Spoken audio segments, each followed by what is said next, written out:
Friends, supreme court ने एक landmark judgement पास किया regarding online money gaming under GST, जिसमें 5 मेजर पॉइंट्स हाइड किए गए हैं। पहला है जीएसटी एप्लीकेबिलिटी, जहां ये हाइड किया है कि कोई भी गेम अब स्किल और चांस के बेस पर डिस्टिंग्विश नहीं किया जाएगा। रेदर अगर एक मनी का स्टेक इन्वॉल्व है और आउटकम अनसर्टेन है तो जीएसटी की एप्लीकेबिलिटी अराइज हो जाएगी। सेकेंडली, सिंस पार्टिसिपेंट्स आज ही फ्यूचर इंटरेस्ट गेन कर लेते हैं उस अनसर्टेन फ्यूचर आउटकम में, इसलिए ये सप्लाई ऑफ एक्शनेबल क्लेम भी क्वालिफाई हो जाएगा। थर्डली, कंसिडरेशन की डेफिनेशन को देखते हुए ये हाइड किया गया कि जो मनी कलेक्ट किया जाता है एज अ पूल कलेक्ट किया जाता है फ्रॉम द पार्टिसिपेंट्स, उसके ऊपर जीएसटी लगेगा, वो कंसिडरेशन का पार्ट बनेगा।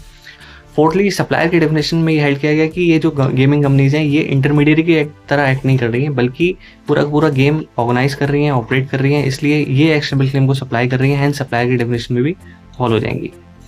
फिफ्थली, ये हाइड किया गया कि जो 2023 में 1 अक्टूबर 2023 से अमेंडमेंट्स आई थी जिस लॉ में स्पेसिफाइड एक्शनेबल क्लेम की डेफिनेशन इंट्रोड्यूस करी थी, वैल्यूएशन प्रोविजंस चेंज किए गए थे, इंट्रोड्यूस किए गए थे कुछ नए, ये सब क्लैरिफिकेटरी नेचर के हैं, इसलिए ये रिट्रोस्पेक्टिव अप्लाई होंगे फ्रॉम 1 जुलाई। अब इस जजमेंट का इम्पैक्ट समझते हैं जो ऑनलाइन गेमिंग इंडस्ट्री पे आने वाला है।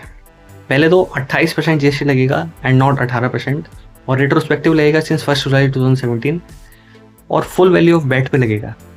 इससे अप्रॉक्सीमेटली 2.5 लाख करोड़ तक की टैक्स डिमांड अराइज होगी इन गेमिंग कंपनीज के ऊपर, जिन गेमिंग कंपनीज के ऊपर लास्ट ईयर एक मेजर सेटबैक आया था, एक एक्ट के थ्रू इस गेम्स को प्रोहिबिट कर दिया गया था, बैन लगा दिया गया था।